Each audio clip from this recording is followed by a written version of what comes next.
Acompanhe agora os destaques da seção 1 de dissídios individuais do TST, responsável por uniformizar a jurisprudência trabalhista.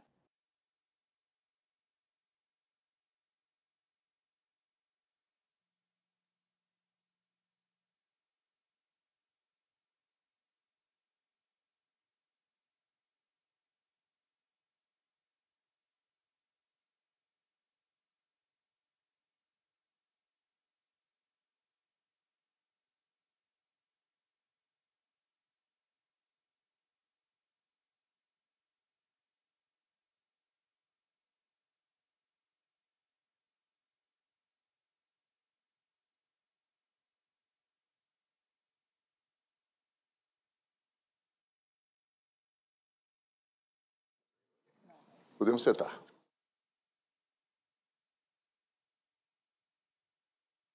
Declaro aberta a 13ª sessão ordinária da Igreja SDI1, designada para hoje, 17 de maio de 2018, e faço cumprimentando senhoras e senhores ministros, digníssima representante do Ministério Público do Trabalho, senhoras e senhores advogados, servidores. Temos dois pedidos de preferência aqui. Do ministro, o ministro Hugo Schäumer, que precisa sair para um evento já autorizado, e o ministro Agra, que já nos deixou na STI, e vamos examinar primeiro os de Sua Excelência. Está bem, ministro? Apregou-se o primeiro, em que está vinculado o ministro Alexandre Agra. Relator, excelentíssimo senhor ministro Augusto César de Carvalho. Vistor, excelentíssimo senhor ministro Alexandre Belmonte. Embargos em recurso de revista 11.129 de 2015. Embargante Tempo, Serviço Limitado e outras. Embargados Poliana, Aparecida Santos e Algar Tecnologia e Consultoria S.A. Neste processo, teve o julgamento suspenso após o excelentíssimo senhor ministro relator ter votado no sentido de não conhecer do recurso de embargos. Não participa do julgamento o excelentíssimo senhor ministro Alberto Bresciano. Eu participo? Tem a palavra o nobre ministro Agra. Senhor presidente, trata-se aqui de questão envolvendo intermediação de mão de obra por meio de operador de telemarketing quanto a serviços bancários. São dois processos, esse é o primeiro, a solução proposta é a mesma. O meu voto é convergente com o voto do doutor ministro relator, Sua Excelência, o ministro Augusto César Leite de Carvalho.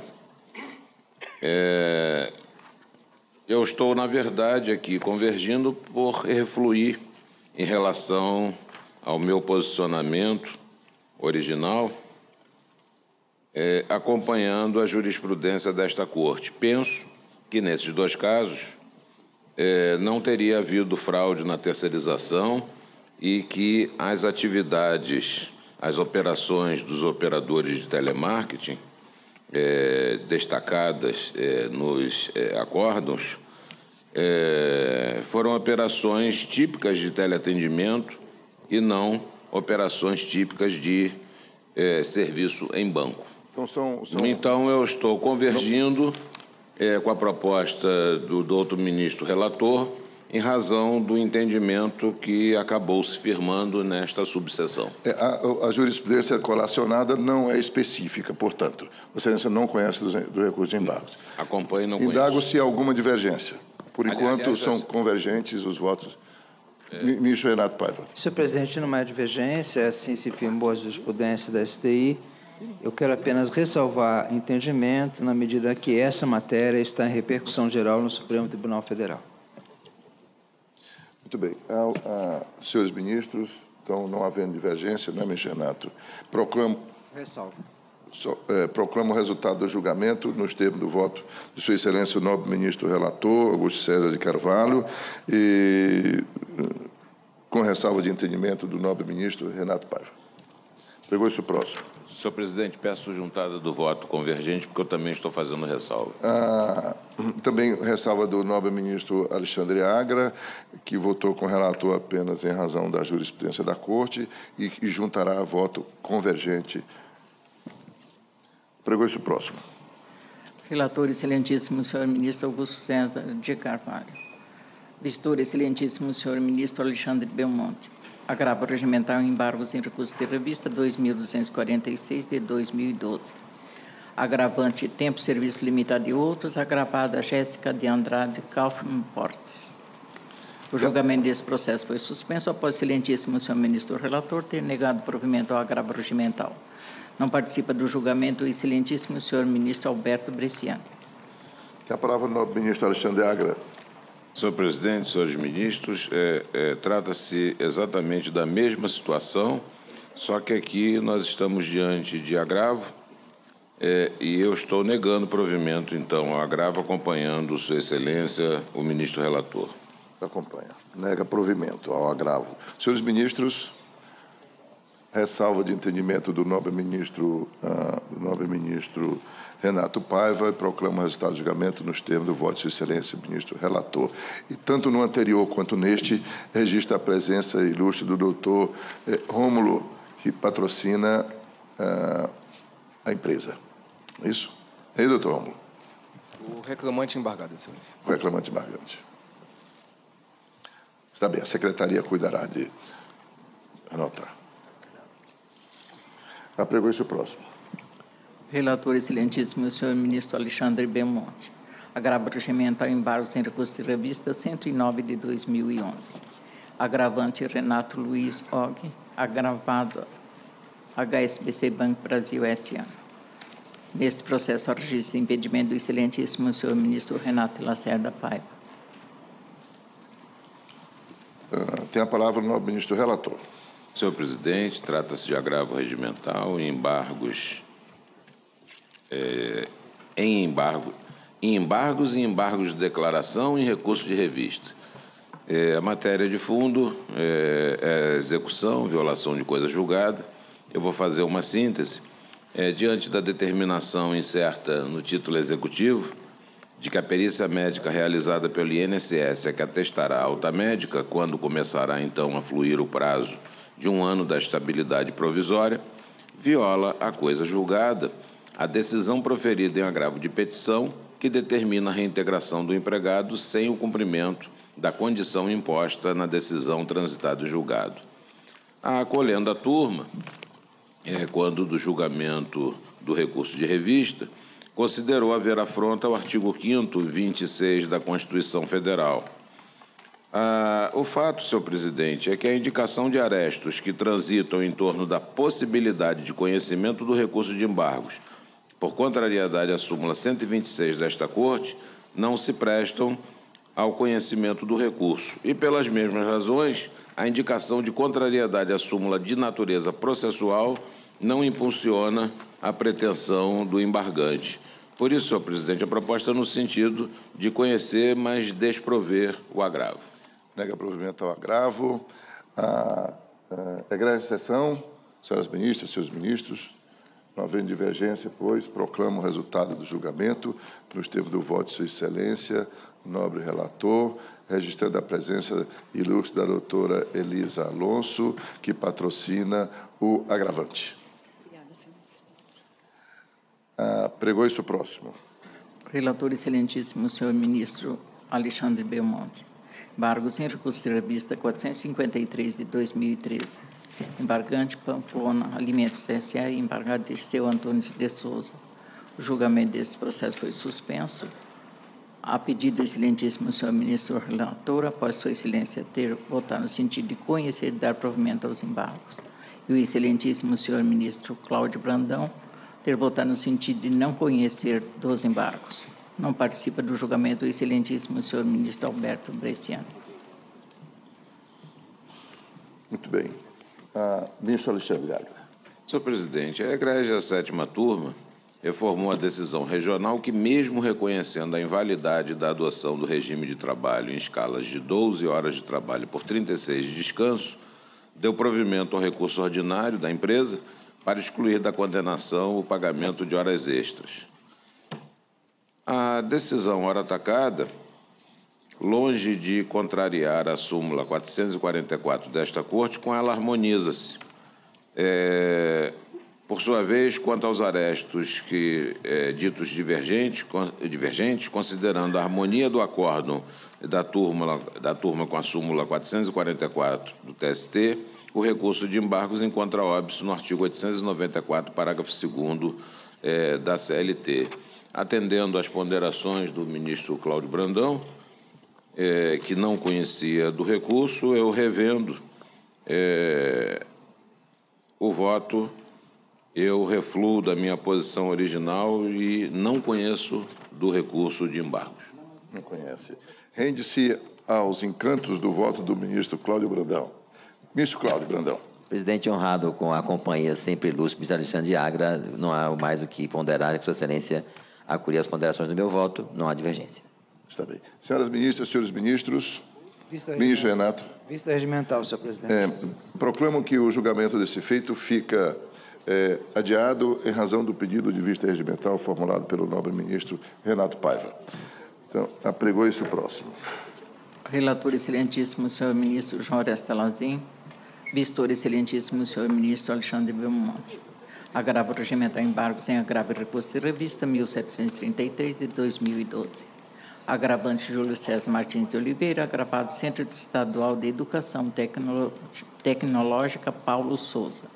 O julgamento desse processo foi suspenso, após o excelentíssimo senhor ministro relator ter votado no sentido de negar provimento ao agravo regimental.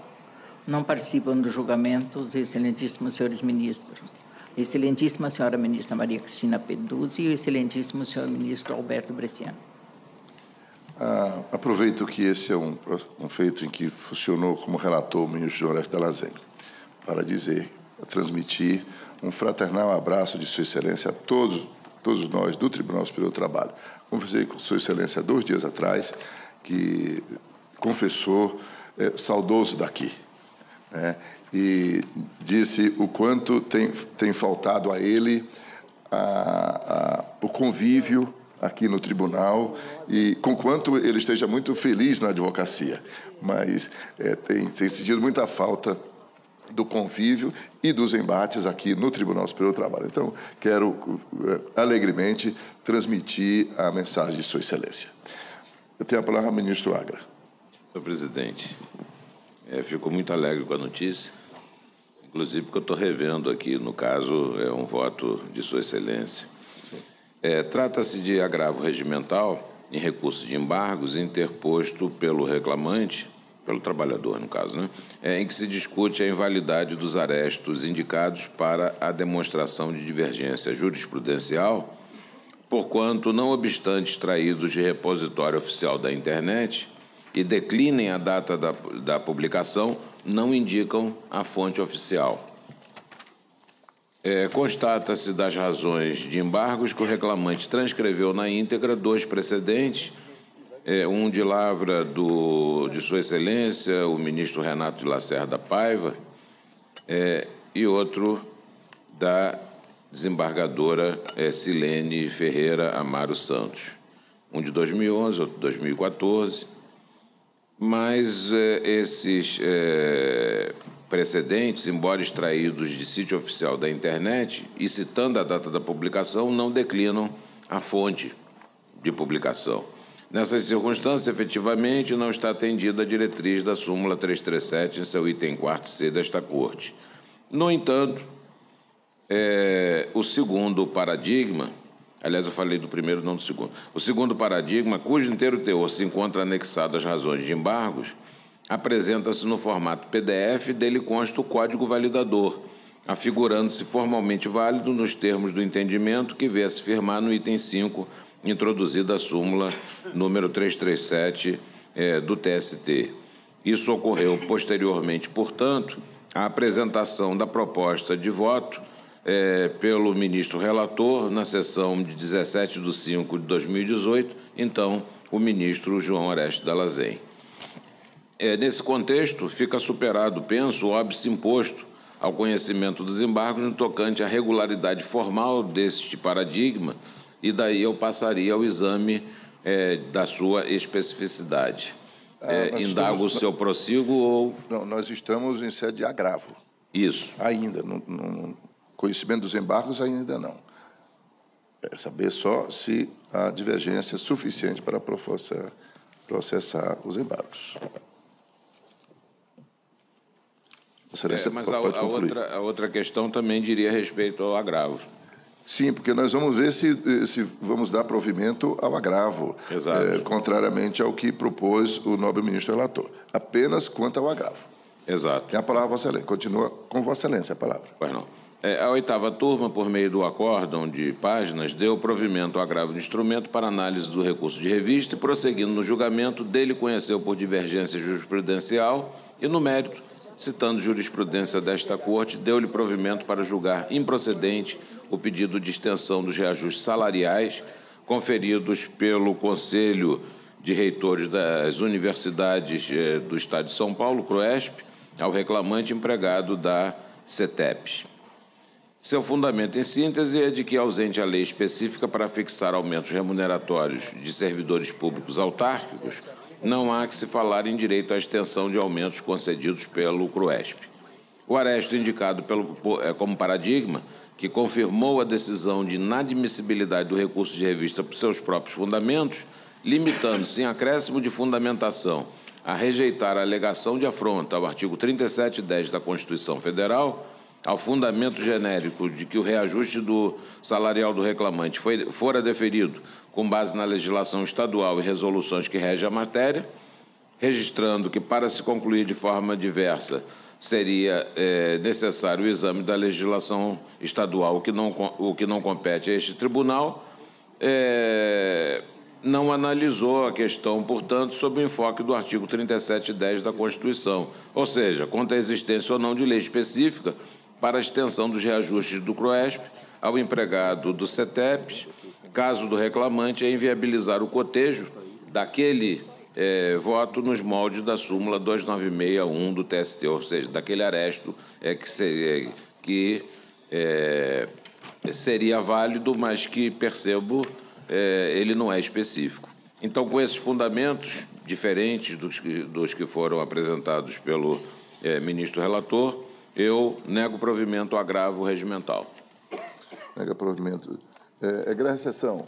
Alguma divergência? Presidente, ministro Cláudio. Eu voto com os fundamentos do ministro Alexandre, porque, de fato, segundo a Aresco, como Vossa Excelência mencionou, contém um protocolo de autenticidade. O voto do ministro Dallazé é anterior à alteração da súmula 337. Então, eu voto com os fundamentos do ministro Alexandre Agra. Então, pronto. Apenas uma divergência de fundamento ia para facilitar a proclamação e esclarecer. Ministro Breno, queria falar? É a mesma coisa com o fundamento do ministro Alexandre Agra. Então, quem mais acompanha os fundamentos do nobre ministro Dallazé? Não, Dallazé não. Então, eu creio que o silêncio indica que os fundamentos prevalecentes são os do ministro Alexandre Agra. Tá bem. Então, proclamo que negou-se provimento ao agravo regimental, segundo os fundamentos, com os fundamentos do voto do nobre ministro Alexandre Agra Belmont, que fica como redator. Que fica como redator do acórdão. Negou-se provimento à unanimidade. Sei que os ilustres professores já esclareceram aos nossos ilustres visitantes o que se vê aqui. Estão sentindo falta, certamente, dos embates que vêm da tribuna. Nós temos advogados aqui. É que esses que estamos julgando o ministro Agra já foram apreciados em uma oportunidade e, por isso, já iniciaram o julgamento. Uns já tiveram sustentação, outros já desistiram, enfim. Mas, logo, logo, haveremos de ouvir os ilustres advogados. Pregou-se o próximo. Relator, excelentíssimo senhor ministro Augusto César de Carvalho, vistor, excelentíssimo senhor ministro Alexandre Belmonte. Embargos em recurso de revista 1039 de 2011. O julgamento desse processo foi suspenso após a subseção ter decidido afastar a contrariedade à súmula número 422 do TST, vencidos os excelentíssimos senhores ministros Augusto César de Carvalho, Brito Pereira, Caputo Bastos, Márcio Origo, Valmir Oliveira da Costa, Hugo Scheuner e Cláudia Brandão. Esse feito foi chamado à ordem, na ocasião, porque o ministro Agra, que havia acompanhado o princípio, em princípio, a corrente majoritária, afastando a contrariedade à súmula 422 como motivo, o fundamento para o conhecimento dos embargos, agora Sua Excelência traz para exame do mérito, não é, ministro Agra? Exato. Então, tá bem. Então, Vossa Excelência tem... o ministro Augusto César, não sei se o ministro Augusto César quer aduzir algum fundamento, não, né? Vamos ouvir, então, o ministro Agra, né, ministro Augusto César? Tem a palavra, Vossa Excelência. Senhor presidente, de forma tentar ser breve, trata-se de recurso de embargos, embargos de declaração, em recurso de revista. O recurso de revista do reclamante havia sido provido, função comissionada técnica, incorporação em diferenças, alegação de contrariedade à súmula 126. Acolhendo a terceira turma, ao fundamentar o provimento do recurso de revista para reformar a decisão regional, considerou que a gratificação foi paga, essa comissionada, de função comissionada, foi paga por vários anos com habitualidade e desvinculada do exercício de atividade especial ou diferenciada, compondo, portanto, o salário nos termos do artigo 457, parágrafo 1º da CLT, pelo que não poderia ser suprimido ou alterado unilateralmente, de forma prejudicial, nos termos do artigo 468 e da súmula 51 desta Corte. Fundamentou ainda a decisão no sentido de que o SERPRO não é entidade pública, mas empresa estatal, não havendo óbice ao pagamento das diferenças de gratificação, conforme artigo 173, parágrafo 1º, inciso 2, para corroborar a decisão, a turma juntou precedentes que demonstram o entendimento de que a FCT se equipara à gratificação salarial por se tratar de retribuição decorrente do contrato de trabalho, desvinculada do desempenho da função especial e diferenciada, razão pela qual não haveria que se falar em caráter provisório da parcela. Conquanto o egrégio regional tenha concluído dos fatos narrados que o pagamento da FCT estava atrelado à execução de atribuições adicionais de natureza técnica, a acolhendo a turma considerou exatamente os mesmos fatos, tais como o recebimento da gratificação por mais de 10 anos, a alteração promovida em novembro de 2011 e o teor da norma GP 030, e chegou a uma conclusão jurídica diversa, ou seja, apenas um reenquadramento, no sentido de que a gratificação era desvinculada do exercício de atividade especial ou diferenciada e que a parcela, porque paga por muito tempo, incorporou-se ao salário nos termos do artigo 457, parágrafo 1º da CLT. Penso que não há revolvimento fático probatório capaz de demonstrar que aquela egrégia turma tivesse deixado de observar os limites impostos a esta Corte Superior, nos termos da súmula 126, verbete não contrariado. O recurso de embargos também não se processa por divergência jurisprudencial, haja vista que o único excerto coligido limita-se à aplicação de óbice processual esculpido na súmula 126 já referida, sem qualquer tese de mérito a ser confrontada com a decisão embargada, sendo assim inservível ao dissenso. E por isso, senhor presidente, eu não estou conhecendo no mérito do recurso de embargo. Muito mais. Senhores ministros, senhora ministra. Ministro Augusto César, relator. Peço vista em mesa, só porque houve essa modificação do encaminhamento, só para que eu possa perceber qual a minha orientação agora, né? Já que nós temos duas súmulas de direito processual, a súmula 422 me parece que foi apreciada na sessão anterior, sim, e, pelo que eu estou entendendo, nós estaríamos hoje apreciando se houve ou não contrariedade à 126. Então, só para que eu fique tranquilo em relação a isso, eu peço vista em mesa, não sei que o ministro Márcio já queira... Senhor presidente, pela ordem. Está bem. Pois não, ministro Márcio. Sem embargo desse pedido de vista do eminente ministro Augusto César, eu vou pedir vista regimental nesse... então eu aguardo. Eu entendi, num primeiro momento, que havia contrariedade à súmula 422, mas a sessão, o julgamento anterior, superou. Mas já agora me parece aqui, pelo menos em princípio, que há, sim, contrariedade à súmula 126. Eu quero examinar com mais vagar a questão. Está bem. Vossa Excelência, então aguarda, ministro Augusto César. Aguarda a vista regimental, ministro Márcio. Senhores ministros, então, proclamo que o julgamento desse feito fica adiado em razão do pedido de vista regimental formulado pelo nobre ministro Márcio Eurico após o voto de mérito proferido pelo nobre ministro Alexandre Agra. Apregou-se o próximo. Relator, excelentíssimo senhor ministro Márcio Eurico. Vistor, excelentíssimo senhor ministro Alexandre Belmonte. Embargos em recurso de revista 397 de 2010. Embargante Silvio Romero Gonçalves. Embargados Banco do Brasil S.A. e Caixa de Previdência dos funcionários do Banco do Brasil. O julgamento desse processo foi suspenso, após o excelentíssimo senhor ministro relator ter votado no sentido de conhecer e dar provimento aos embargos. Não participa do julgamento o excelentíssimo senhor ministro Alberto Bresciani. Tem a palavra do ministro Alexandre Agra. Senhor presidente, senhores ministros, a questão aqui é simples, eu vou resumir.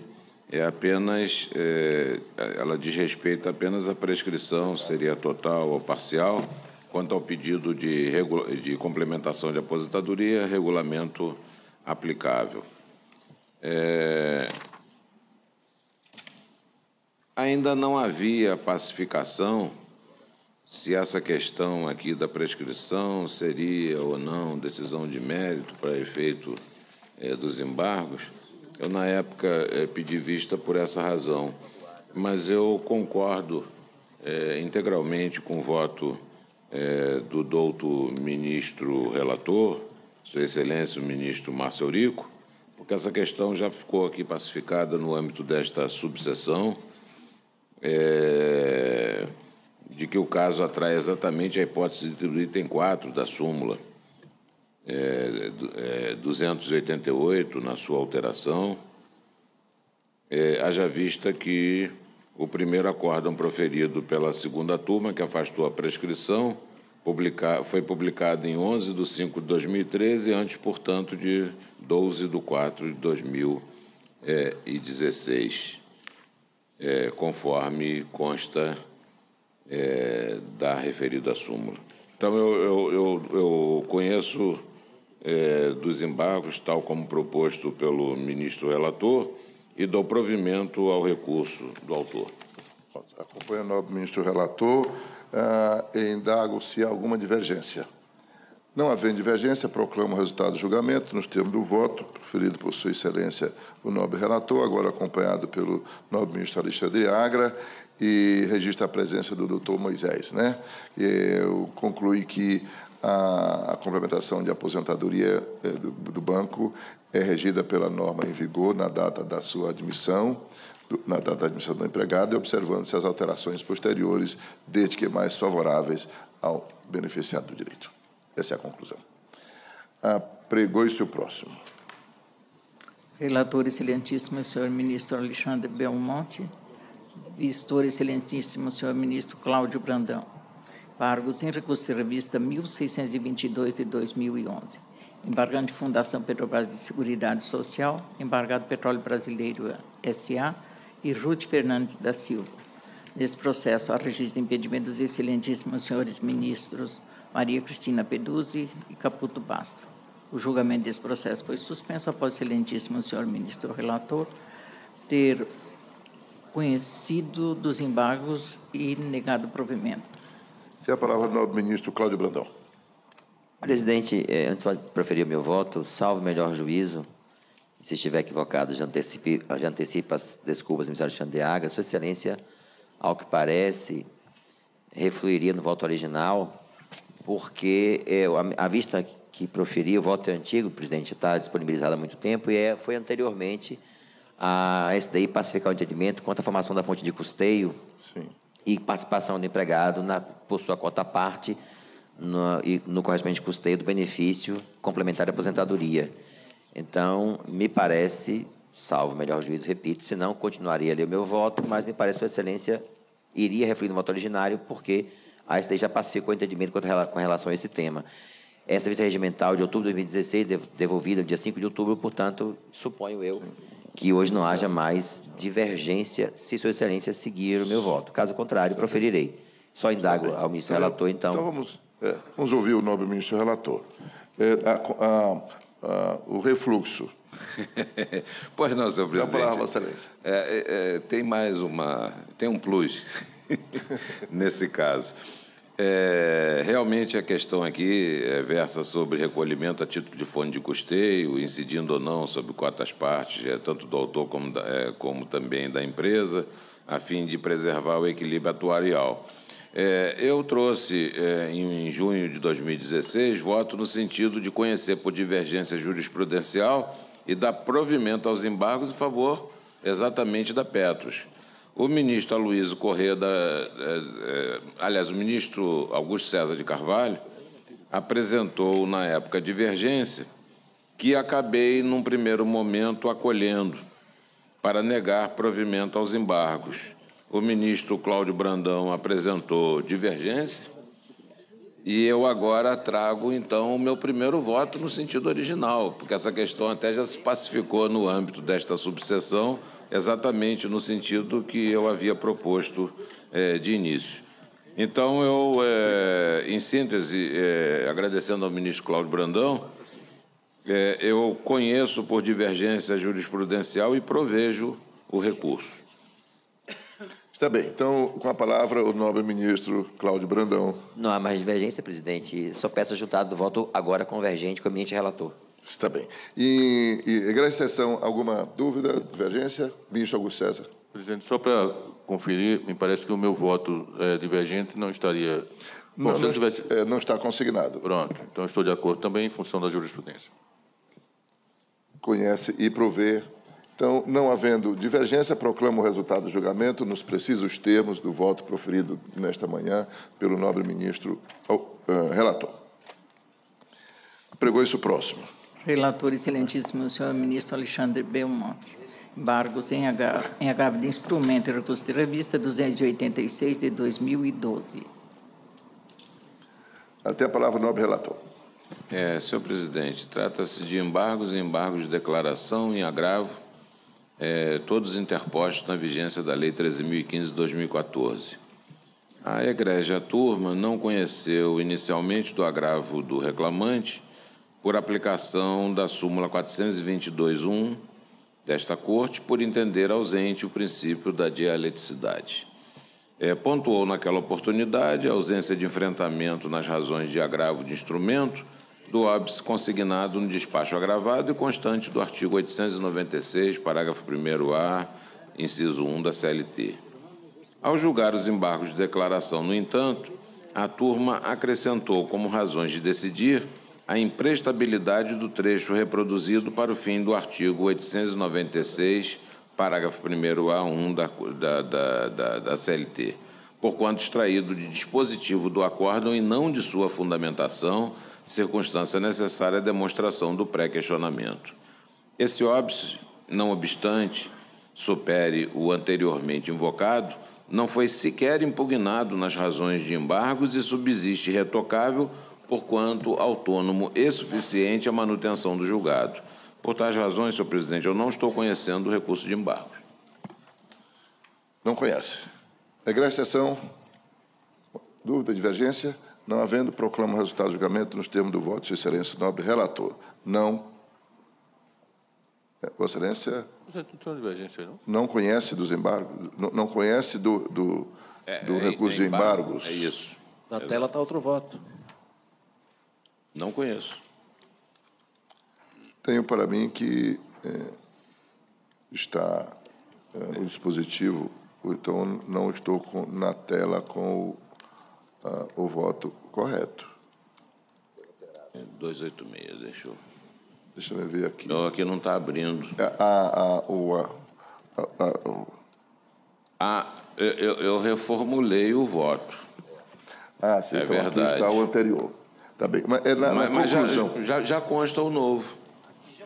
Tá bem. Eu estou vendo na ementa a conclusão de não conhecer. É que o voto ainda é o anterior, mas Vossa Excelência, o voto de Vossa Excelência aí proferido nesse momento leva ao não conhecimento. De modo que eu proclamo, não há divergência, proclamo o resultado do julgamento dos termos do voto de Sua Excelência, tal como proferido neste momento, não conheceu do recurso de embargos. Agora vamos retomar as preferências Também, sim. Pode apregoar na hora. Relator excelentíssimo senhor ministro Augusto César de Carvalho. Embargos em recurso de revista 10.505 de 2014.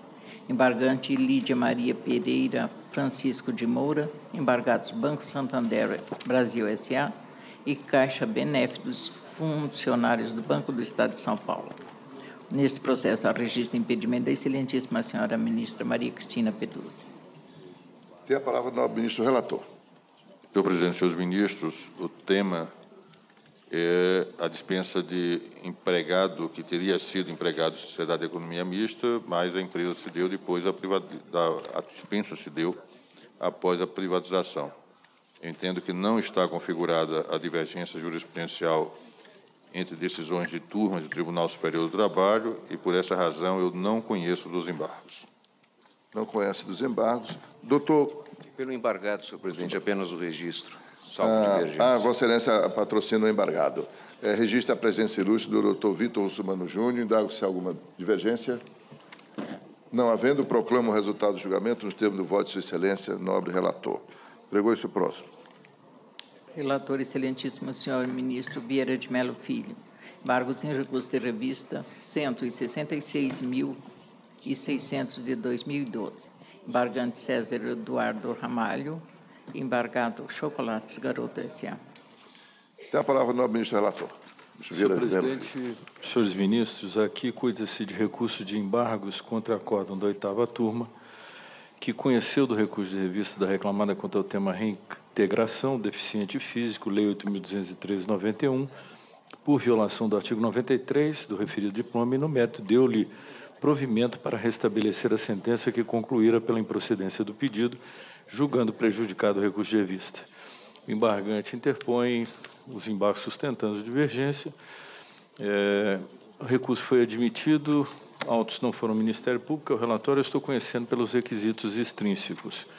Quanto ao tema, senhor presidente, senhores ministros, eu conheço dos embargos por divergência jurisprudencial, com aresto transcrito no recurso de embargos da egrégia 2ª turma. E, no mérito, de forma sintética, ressalvado o meu posicionamento pessoal, o entendimento majoritário desta subseção é no sentido de que a ausência de contratação de substituto em condição semelhante do empregado dispensado não induz a invalidade da dispensa, se não descumprida pela empresa a exigência de manutenção do percentual mínimo previsto no artigo 93 caput da Lei 8.203/91. Ou seja, em síntese, é aquela hipótese em que há a cota mínima, a empresa contratou a mais, dispensou, mas manteve a cota mínima e, por isso mesmo, a subseção já o fez padronizando. Ressalvado o meu entendimento, eu estou desprovendo o recurso. Provimento. Doutor Vitor... a doutora Conceição Chamon, que patrocina o embargante, tem a palavra se desejar sustentar. Ok. Excelentíssimo senhor presidente, demais membros dessa egrégia turma, ilustre representante do Ministério Público, servidores, colegas e futuros advogados presentes. Eu falo pelo reclamante e eu peço uma revisão da questão que eu vou colocar aqui, porque ela tem um caráter social muito importante e, por isso, ela deve ser revista. A questão colocada aqui é o artigo 93, para a empresa, ela só tem que cumprir o percentual mínimo ou é necessário que, no caso da dispensa, ainda que ela cumpra esse percentual mínimo, ela tenha que contratar outra pessoa na mesma condição. Não é segredo desse tribunal que a Chocolates Garoto, além de produzir chocolate, ela produz também muitos doentes ocupacionais cujos processos de indenização e reintegração tramitam nessa casa há muitos e muitos anos. Então, há um excesso de trabalhadores nessa condição que a própria empresa produz. Ela não é aquele deficiente físico que ela contrata para dar uma oportunidade e assentar no mercado de trabalho. Não, aqui a gente está tratando do próprio deficiente que ela produziu, que é um trabalhador com doença ocupacional, LER-DOT, que, embora isso seja uma matéria de fato, mas deve ser levado em consideração diante do caráter social da aplicação do artigo 93 93 e o seu parágrafo 1º. Com todas as vênias, a decisão da 8ª turma contraria a decisão da 7ª turma da lavra da ministra Delaide, que concluiu ser necessário e imprescindível, além do cumprimento da quantidade de trabalhadores, no caso da dispensa, também ser contratado um trabalhador na mesma condição. E, nesse caso específico, nós não estamos falando de uma empresa que cumpre esse percentual, conforme eu já ressaltei, para colocar no mercado de trabalho deficiente. Não, é um deficiente, é um reabilitado que ela produziu e que ela está dispensando sem contratar outro na mesma condição.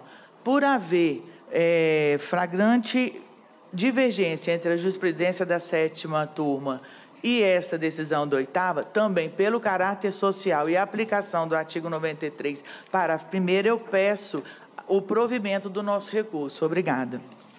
Bem, havendo divergência, asseguro a palavra ao nobre ministro, ao nobre advogado Russumano. Ministro relator, tem... Presidente,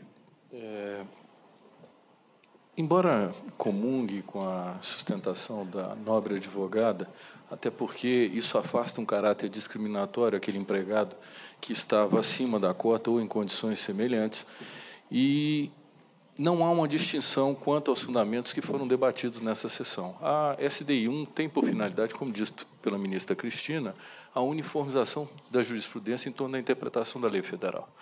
E, no debate ocorrido em 12 de maio de 2017, esta subseção, eu não estava até presente na subseção, concluiu, analisando esses pressupostos, esses mesmos suportes, que não haveria assegurado o direito à reintegração desse empregado nessas condições.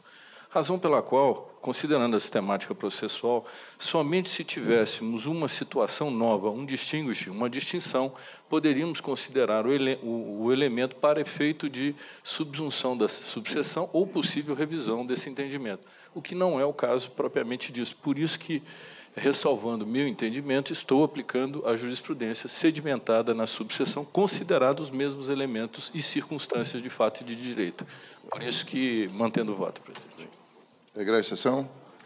Não havendo divergência, proclamo o resultado do julgamento no termo do voto de Sua Excelência, o nobre ministro relator, consignando a presença do Dr. Vitor Russumano e decisão, portanto, unânime. Recomendo ao Serviço de Comunicação que dê a divulgação dessa decisão. Apregou-se o próximo. Relator, excelentíssimo senhor ministro Alberto Bresciani. Embargos em agravo recurso de revista 3.666.100 de 2009. Embargante Carlos Eduardo Dunder Dias, embargado Banco Bradesco S.A. Neste processo, registra impedimento da excelentíssima senhora ministra Maria Cristina Peduzzi. Tem a palavra o nobre ministro relator. Senhor presidente, com relação ao primeiro tema adicional de transferência, reconheço a preclusão na medida em que o presidente da Egrégia Sexta Turma não admitiu o segmento do tema em epígrafe sem a cabível insurreição da parte. Precedentes eu não conheço. O segundo tema, bancário, comissões pela venda de produtos de empresas que compõem o grupo econômico. A Sexta Turma deu provimento ao recurso de revista do reclamado para excluir da condenação as comissões deferidas ao reclamante pela venda de produtos de empresas pertencentes ao grupo econômico do empregador. Eu conheço dos embargos diante de acórdão da segunda turma, hábil e pertinente, e no mérito digo que dispõe o artigo 456, parágrafo único da CLT, que a falta de prova ou inexistindo cláusula expressa a tal respeito, entender-se-á que o empregado se obrigou a todo e qualquer serviço compatível com sua condição pessoal. A comercialização de produtos de outras empresas do grupo econômico do reclamado é compatível com o rol de atribuições do bancário. Assim, não há empecilho que, ainda que não discriminadas expressamente no contrato de trabalho, sejam remuneradas pelo salário fixo ajustado. Transcrevo precedentes e nego o provimento aos embargos. Registra a presença, doutor Vitor. Egressa sessão. Não havendo divergência, proclamo o resultado do julgamento nos termos do voto de Sua Excelência, o nobre relator. Pregou-se o próximo. Relator, excelentíssimo senhor ministro Vieira de Mello Filho. Embargos em recurso de revista 765 de 2013. Tem a palavra o nobre ministro relator. Aqui, senhor presidente, senhores ministros, a decisão originária é da segunda turma, que não conheceu da revista quanto à alegada pré-contratação de horas extraordinárias. Os embargos foram interpostos à STI ao fundamento de má aplicação da súmula 199.1 e violação dos artigos 9º, 58 e 225 da CLT e 7º, 13 da Constituição Federal. O recurso foi admitido e impugnado. Não há remessa ao Ministério Público. O relatório estou conhecendo do recurso pelos requisitos extrínsecos. Quanto à questão relativa à pré-contratação de horas extraordinárias, a decisão da egrégia segunda turma assentou que o próprio autor, na petição inicial, nada asseverou sobre a contratação do serviço suplementar quando da admissão. Deixou claro, isso sim, que tal fato ocorreu no decorrer do contrato, de onde se conclui que não houve pré-contratação de horas extras. Tendo em vista que tal pactuação se dera no curso do contrato e não no momento da admissão, concluiu que a decisão está de acordo com a jurisprudência do TST. Os embargos foram opostos, mas não houve embargo de declaração à decisão da segunda turma, visando questionar a possibilidade de ocorrência de falta em face dos elementos fáticos que foram deduzidos no acórdão regional. No acórdão regional pode até se extrair alguma dificuldade quanto ao enquadramento, mas o que prevalece para o exame da SDI 1 é aquilo que fora meritoriamente atacado pela decisão ora impugnada, que é a decisão da segunda turma. Não há premissa de fraude. Aliás, ao contrário, alega-se que a própria inicial reconhece que não houve pré-contratação, ou no contratação do curso do contrato, que seria uma segunda tese. E como não houve a interposição de embargo de declaração, eu estou entendendo que as divergências são inespecíficas, porque não contém a discussão em torno da fraude, e não há possibilidade hoje, com recurso de embargo, de alegação de violação. E, por isso, também não se aplica o exame da súmula 199.1. Portanto, eu não conheço dos embargos. Não conheço. Registra a presença ilustre do doutor Vitor Russumano, indago se há alguma divergência. Não havendo, proclamo o resultado do julgamento nos termos do voto de Sua Excelência, ministro relator. Pregou-se o próximo. Relator, excelentíssimo senhor ministro Alberto Bresciani. Embargos em recurso de revista 73.100 de 2009. Embargante Seva do Brasil Limitado, embarcado Walter Rezende de Oliveira. Neste processo, há registro de impedimento do excelentíssimo senhor ministro Renato Lacerda Paiva. Tem a palavra o nobre ministro relator. Pois não. Senhor presidente, senhora ministra e ministros, há uma preliminar de não conhecimento do recurso de embargos por intempestividade arguída em contrarrazões. O reclamante alega em contrarrazões a intempestividade do recurso de embargos diante do não conhecimento dos embargos de declaração da reclamada por irregularidade de representação, o que não teria interrompido o prazo recursal. A reclamada, por sua vez, em razões de embargos, sustenta a incorreção do julgado que acolheu a irregularidade de representação. Na hipótese, a turma, por equívoco, não detectou a irregularidade de representação nos primeiros embargos de declaração da reclamada, opostos sob a égide do CPC de 73 e antes da Lei 13.015 de 2014, tendo conhecido e dado provimento ao apelo. Assim, não há como se considerar inexistente, na ratio do atual artigo 897-A, parágrafo 3º da CLT e do entendimento jurisprudencial dominante no período anterior à vigência da Lei 13.015 de 2014, recurso que foi conhecido, provido e depois reformado. Efetivamente, a questão esteve sub júdice, até que no julgamento dos embargos de declaração da reclamante, a turma reconheceu a irregularidade. Não há que se falar em retroatividade para elidir a interrupção do prazo já ocorrido. Após, ainda foram prestados esclarecimentos e, em seguida, foi dado provimento, respectivamente, a 2 embargos de declaração subsequentes opostos pela reclamada. Nesse contexto, reconhece a interrupção do prazo recursal. O recurso é tempestivo. Ressalto apenas para que não haja omissão que a alegação da reclamada em embargos de que se operou a preclusão pelo fato de a irregularidade de representação não ter sido suscitada na impugnação apresentada pelo autor, mas apenas em embargos de declaração subsequentes, está mal aparelhada. Houve indicação de ofensa aos artigos 795 da CLT e 245 do CPC. Assim, incide o óbice do artigo 894.2 da CLT. Também não cabe aplicar retroativamente o artigo 896, parágrafo 11 da CLT, não vigente à época da interposição dos embargos de declaração, tal como requerido pela reclamada. As normas processuais aplicam-se de imediato e para o futuro, portanto, eu rejeito. Mérito, honorários, despachante, aduaneiro, empregado.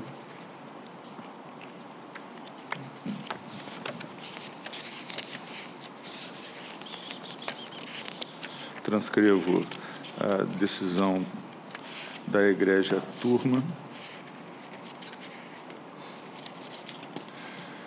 Nas razões de embargos, a reclamada alega que a análise dos pressupostos intrínsecos do recurso de revista não sofre preclusão pro iudicato e que eles deveriam ter sido examinados pela turma em sede de embargos de declaração de ofício, ainda que irregular a representação dos embargos de declaração da reclamada. Defende a inespecificidade do aresto indicado no recurso de revista do reclamante. Por fim, defende ser incabível a concessão de honorários para despachante aduaneiro. Indica contrariedade às súmulas 23 e 296 do TST e maneja divergência jurisprudencial. O reexame dos pressupostos intrínsecos de admissibilidade do recurso de revista depende de provocação da parte, não configurando matéria de ordem pública. Ademais, a preclusão pro iudicato impede o juiz de conhecer novamente de matéria já decidida sem provocação das partes. Interposto recurso de embargos, entretanto, cabe a esta subseção ao exame da controvérsia. Na hipótese, o acordo embargado é aquele que prevaleceu, qual seja, aquele em que se julgou o recurso de revista do reclamante. Ali consta a especificidade do aresto que ensejou o conhecimento e, por seus termos, não é possível, então, constatar contrariedade às súmulas 23 e 296 do TST. Por outro lado, no que tange à questão de fundo, o acórdão de folhas 593, formalmente válido, oriundo da 7ª turma desta Corte, enseja o conhecimento do recurso por divergência jurisprudencial. Com relação à possibilidade de pagamento de honorários ao despachante aduaneiro empregado, matéria objeto dos autos, consta do acórdão regional transcrito pela turma o seguinte, aspas, constitui fato incontroverso que o reclamante foi admitido aos serviços da reclamada para exercer as atividades de despachante aduaneiro, mediante o pagamento de salário mensal no importe de R$ 1.600, conforme se verifica pela cópia da CTPS do autor, fecho aspas. Assim, uma vez que o contrato do autor foi firmado nesses termos, com o pagamento de salário fixo por pessoa jurídica cujo objeto social é a prestação de serviços de comércio exterior e também de despacho aduaneiro, não há que se falar em pagamento de honorários. Trago precedente recente desta egrégia subseção, de relatoria do ministro Márcio Eurico Vitral Amaro, ainda os seguintes precedentes de turma, de relatoria do ministro Maurício Godinho Delgado, na 3ª turma, do ministro Cláudio Mascarenhas Brandão, na 7ª turma, e da 5ª turma, do desembargador convocado Tarcísio Regis Valente. Eu dou provimento ao recurso para julgar improcedente o pedido de pagamento de honorários de despachante aduaneiro, excluindo a parcela da condenação. É tudo, ministro Bresciani, né? Isso, ministro presidente. Doutor Vitor... Aguardo, senhor presidente. Aguarda, né? Doutor Matheus. Pelo reclamante, embargado, com poderes nos autos, peço uso da palavra pelo tempo regimental. Tem a palavra, Vossa Excelência. Excelentíssimos senhores ministros, ilustre representante do Ministério Público. Primeiramente, com as mais devidas vênias ao voto do nobre relator, apenas um ponto, que foi muito bem já relatado, que foram opostos 4 embargos de declaração nesse caso, após o julgamento do recurso de revista. A grande discussão é, esses 3 embargos de declaração dos 4 interpostos no processo, opostos no processo, o último versa única e exclusivamente com relação ao valor atribuído à causa. O que se pede aqui é uma preclusão, pelo fato de que esses embargos de declaração poderiam ter sido suscitados no terceiro, opostos pela empresa. Então, nesse sentido, o que se pede é o não conhecimento do recurso de embargos por conta desse fato, desses 3 recursos, desses 3 embargos de declaração opostos pela empresa, o qual, em cada momento, falava de uma determinada matéria, o qual ela poderia ter sido sanada nesses terceiros embargos de declaração opostos e não no 4º. Então, com as mais devidas vênias ao voto do nobre ministro relator, o que se pede aqui é o não conhecimento do recurso de embargos. Obrigado. Ministro relator. Senhor presidente, de fato, no caso dos autos, o que ocorreu foi que a turma, diante de embargos de declaração da reclamada, a eles deu efeito modificativo e decidiu de forma inversa que havia decidido no acórdão principal. Com embargos de declaração do reclamante, a turma decidiu que não poderia ter dado aquele efeito aos primeiros embargos de declaração, porque havia irregularidade de representação. Em seguida, foram opostos mais embargos de declaração pela reclamada, que foram conhecidos e providos, todos eles.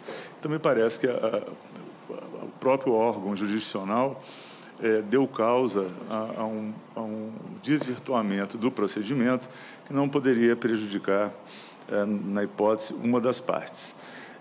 Houve provimento dos embargos de declaração, e nos termos da lei, este efeito promove a interrupção do prazo recursal, e é por isso que não vejo possibilidade de não conhecer dos embargos sob este fundamento.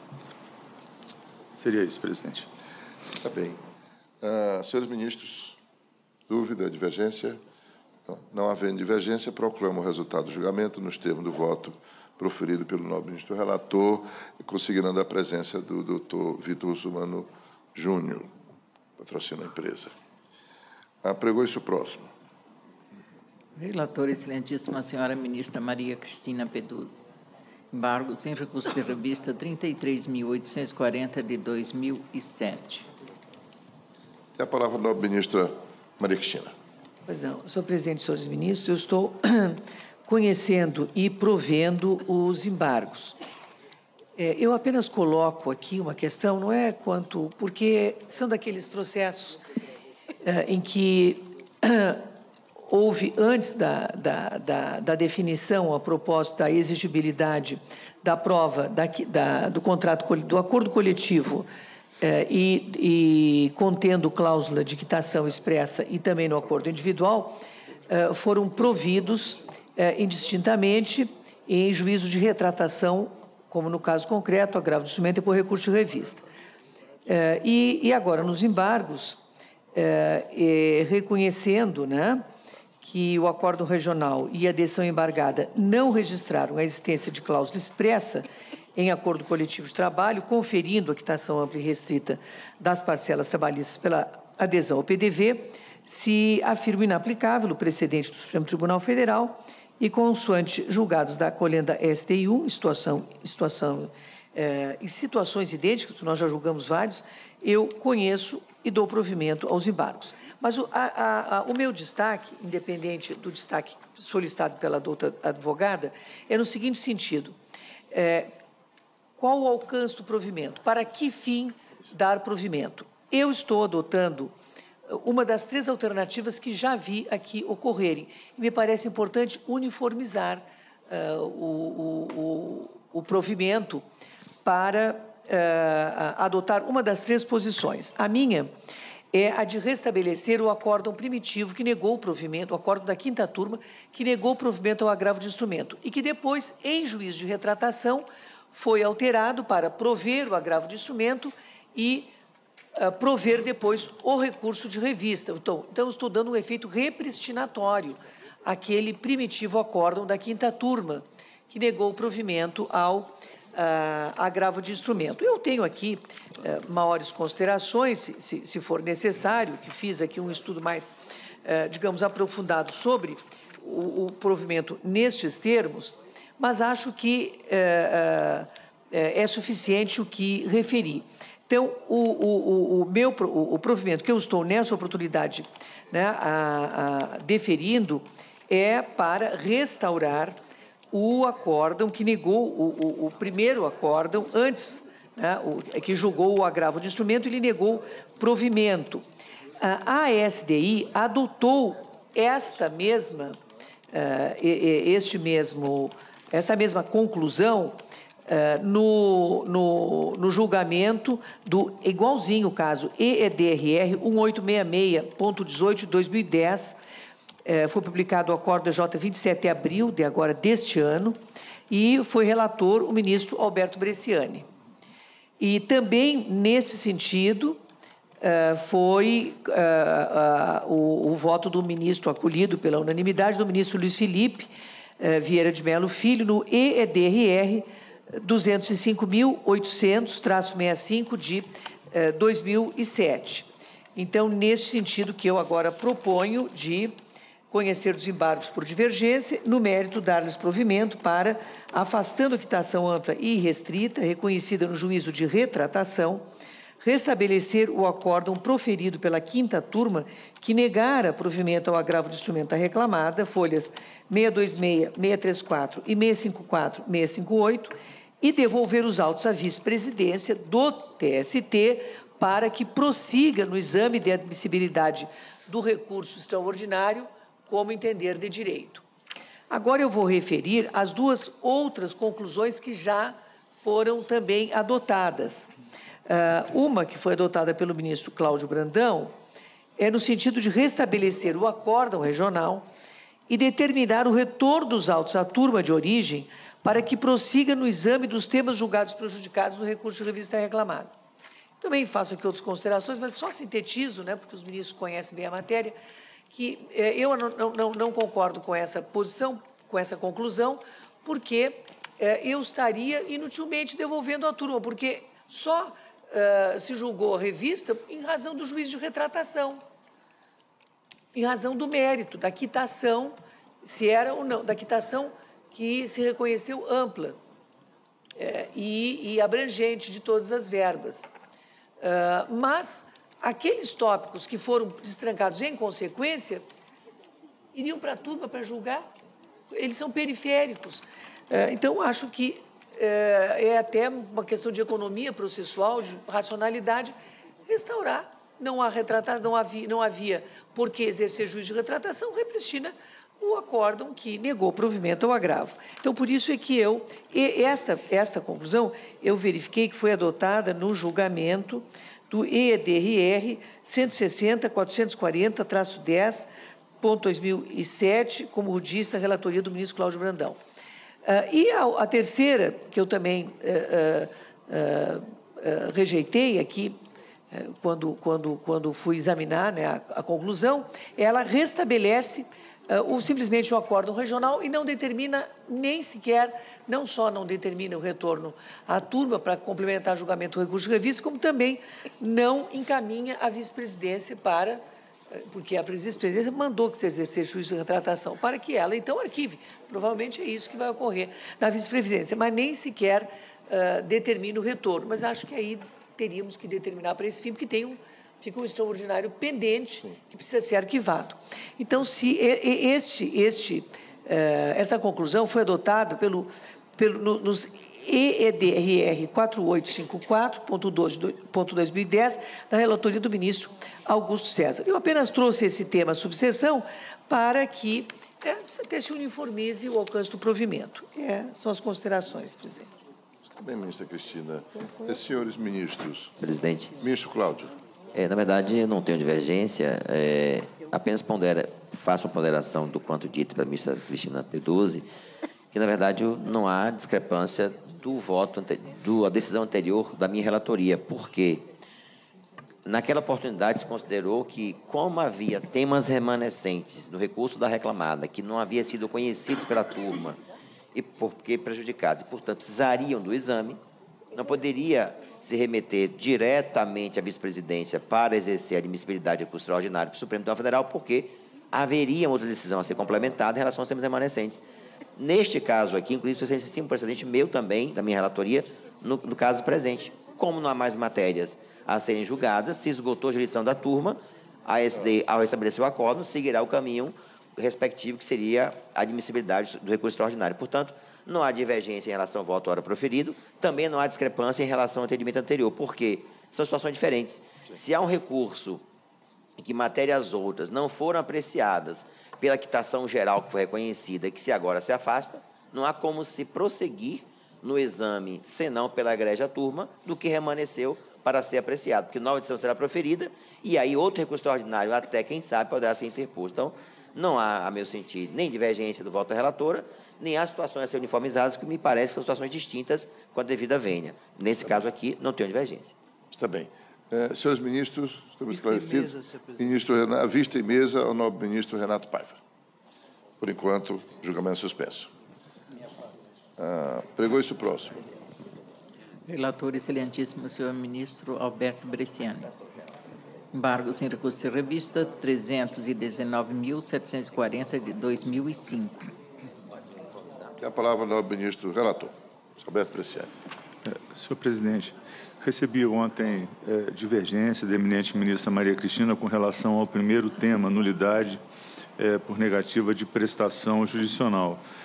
De fato, a manifestação de Sua Excelência corresponde à compreensão dessa subseção no sentido da ocorrência de preclusão nos termos da instrução normativa 40, quando o tema não é apreciado, qualquer que seja a razão, no despacho que admite os embargos e não há a oposição de agravo interno contra a decisão.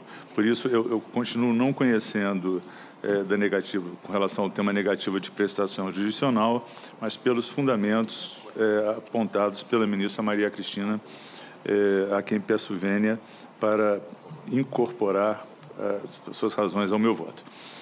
Com relação ao segundo tema, Volkswagen, transação extrajudicial, adesão ao programa de desligamento incentivado, a hipótese não corresponde àquela assentada pelo Supremo Tribunal Federal, no caso titularizado pelo BESC. Por isso, em síntese, eu estou conhecendo do recurso de embargos na hipótese por divergência jurisprudencial e dando-lhe provimento para afastar a ampla e restrita quitação pela adesão ao plano de desligamento incentivado, assim como a ministra Maria Cristina também restabelecendo o acórdão de folhas 702 e 710, por meio do qual a Egrégia Quinta Turma negou provimento ao agravo de instrumento e ainda, como Sua Excelência, devolvendo os autos à vice-presidente. Está bem. Embargos. Doutora Shirley. Sim. Com poderes nos autos, prevalecendo o voto do ilustre ministro, somente o registro da presença. Está bem. Registre a presença ilustre da doutora Shirley Cristina. Se houver divergência, lhe concedo a palavra. Senhores ministros, não havendo divergência, proclamo o resultado do julgamento nos termos do voto proferido pelo nobre ministro Alberto Bresciani. Relator, excelentíssimo senhor ministro Cláudio Brandão. Embargos em recurso de revista 179.340 de 2003. Tem a palavra o nobre ministro Cláudio Brandão.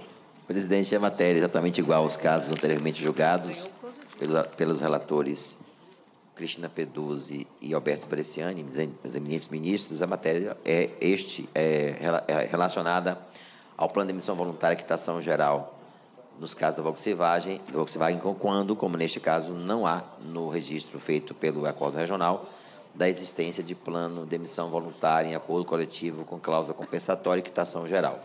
Por isso mesmo, estou conhecendo o recurso por divergência e dando provimento para restabelecer a decisão regional e determinar o retorno dos autos à Egrégia Quinta Turma para que prossigam os demais temas prejudicados, juntamente com o anterior. Sim. Por isso que a quitação ampla de lá não impede que nós prossigamos remetendo como anterior para a vice-presidência, porque há temas que precisam ser examinados pela turma e não sabemos como a turma irá decidir. Exato. É a minha compreensão da Tavinha, presidente. Assim voto. Vossa Excelência já tinha vazado essa compreensão.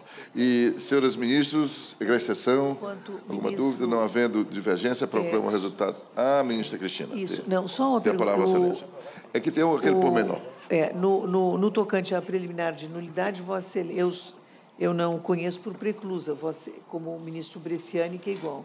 Vossa Excelência também está não conhecendo por preclusão? Eu vou peço vista-mesa, presidente, só para examinar se a hipótese é a mesma. Se for, não há divergência, até porque há cores, fundamentos, respeitosamente, se assim Sim, está bem.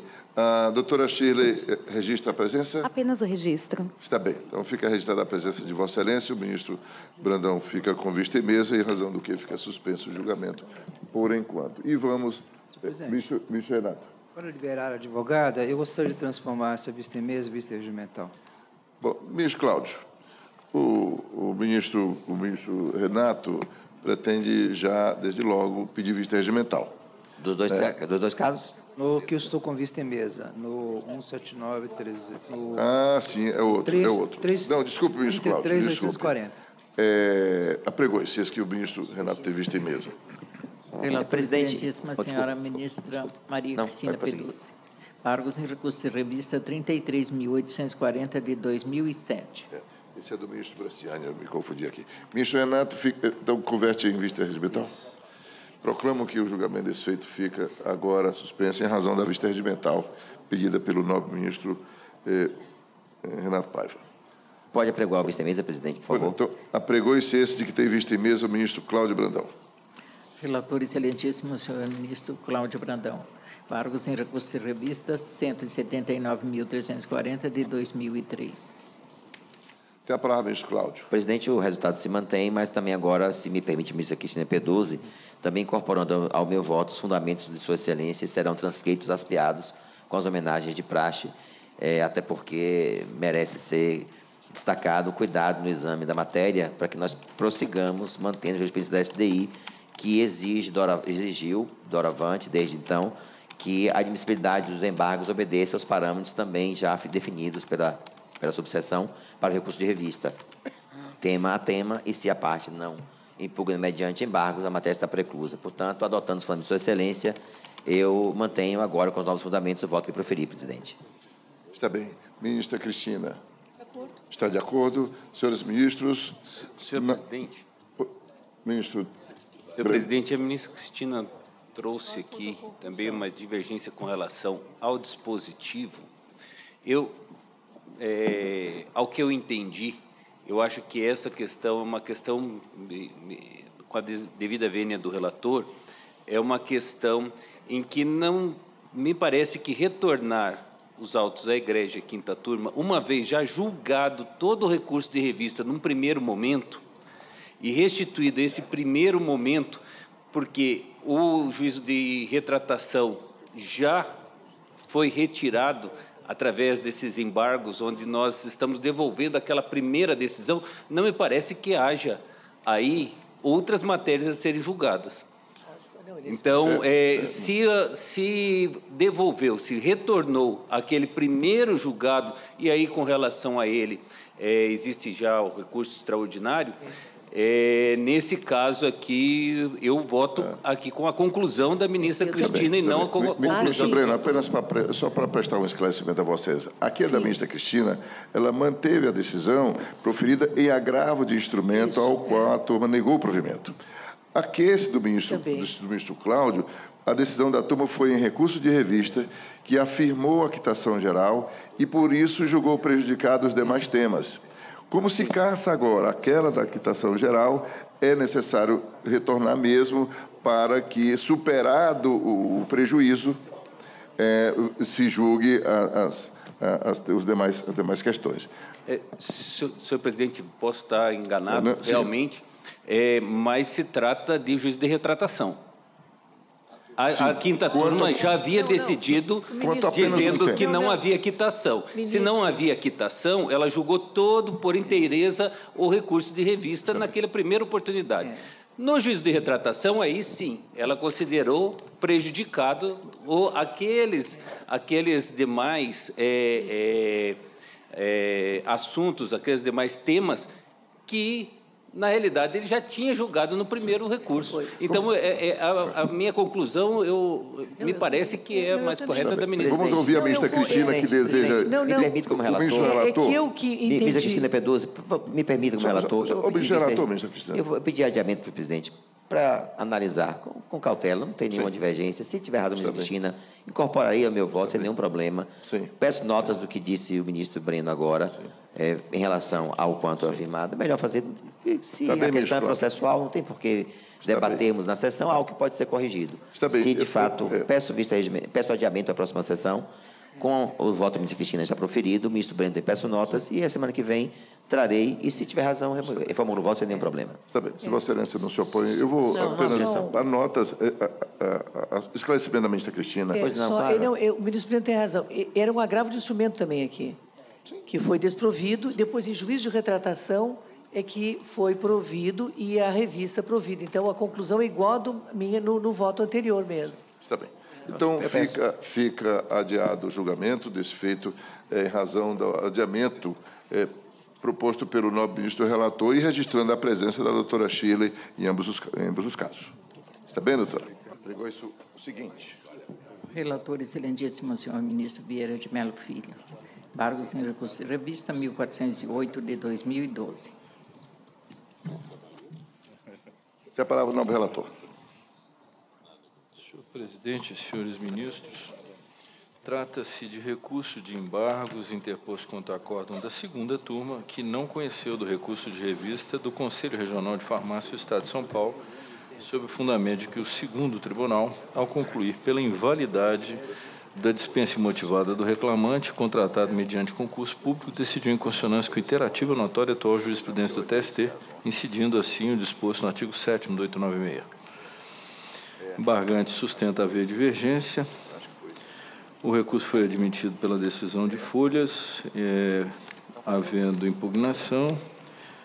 O Ministério Público opina pelo não conhecimento, é um relatório. Eu estou conhecendo pelos requisitos extrínsecos. O tema diz respeito à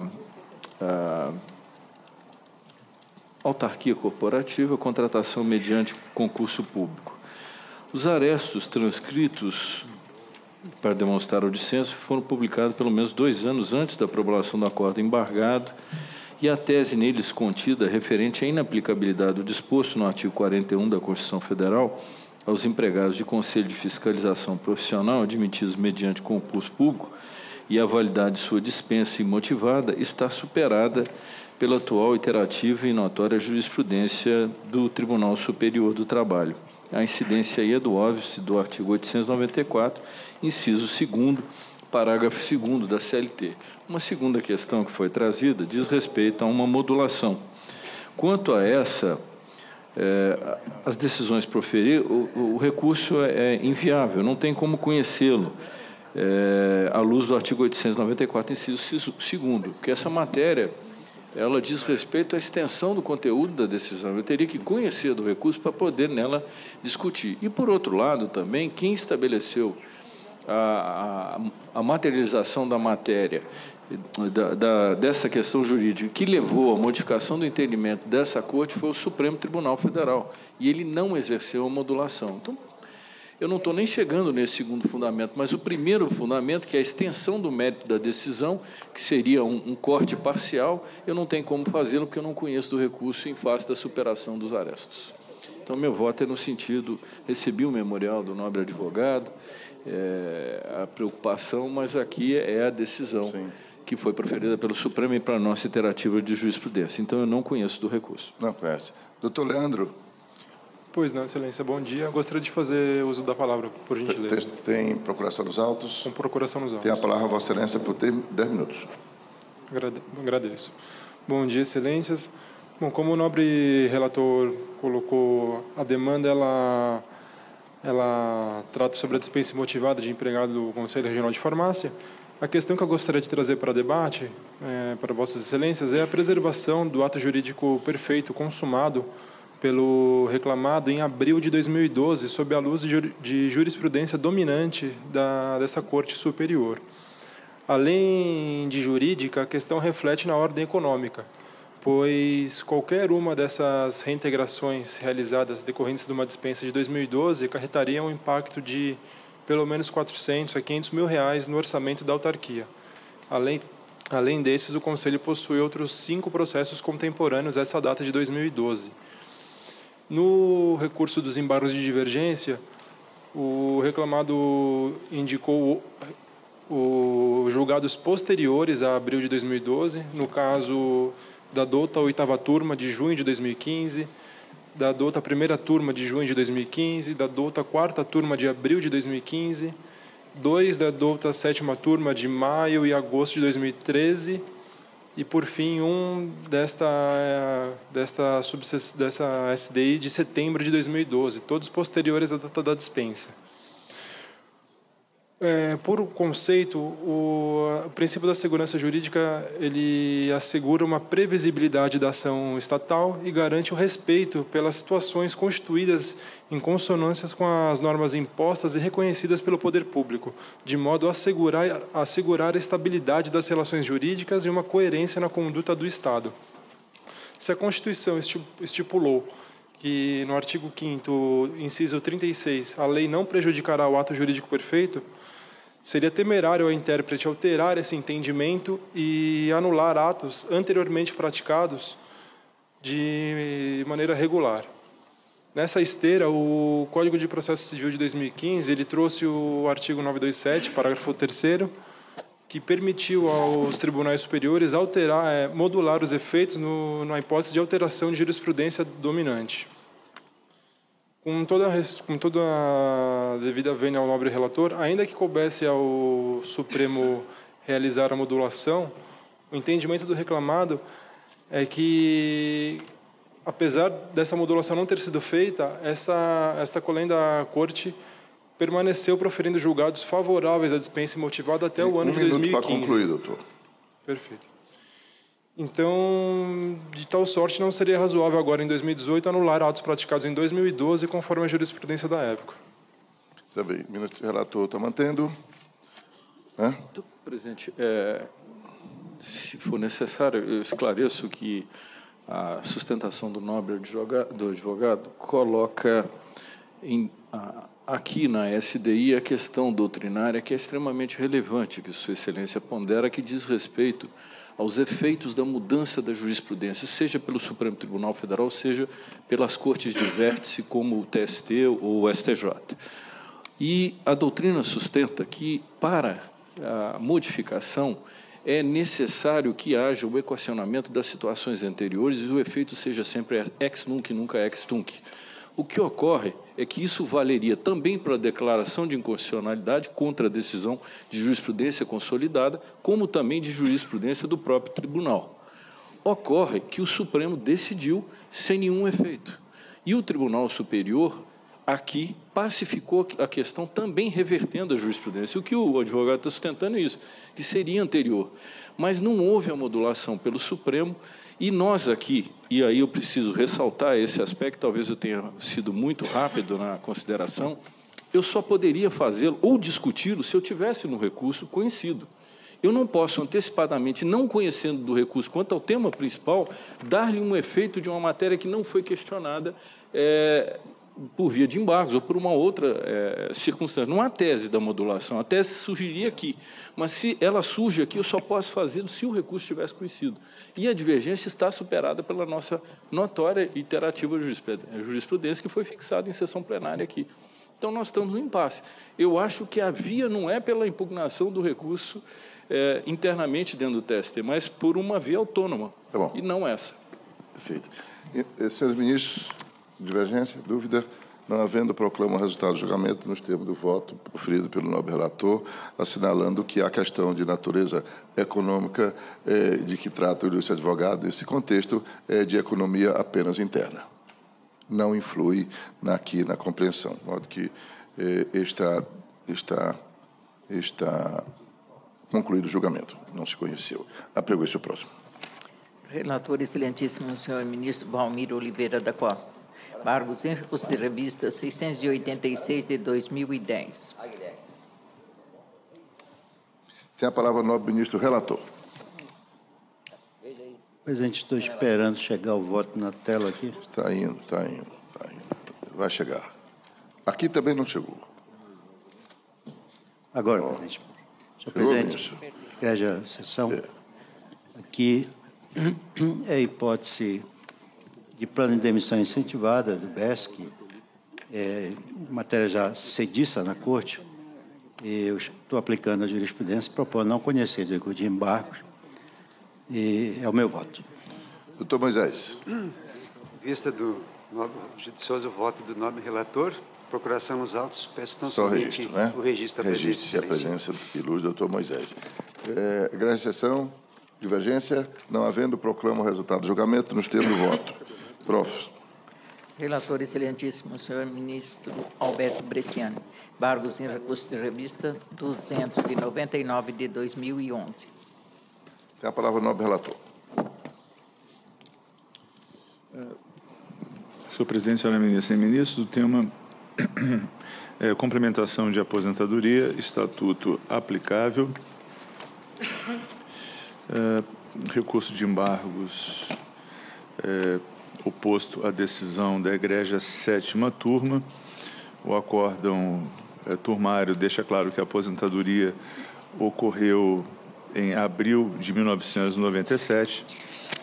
Indo ao resultado, eu estou conhecendo do recurso de embargos por divergência jurisprudencial e dando-lhe provimento para, reformando o acórdão recorrido, condenar as reclamadas de forma solidária, observada a prescrição quinquenal pronunciada, ao pagamento de diferenças de complementação de aposentadoria pela adoção das regras previstas no Estatuto de 67, restabelecendo o acórdão regional no particular.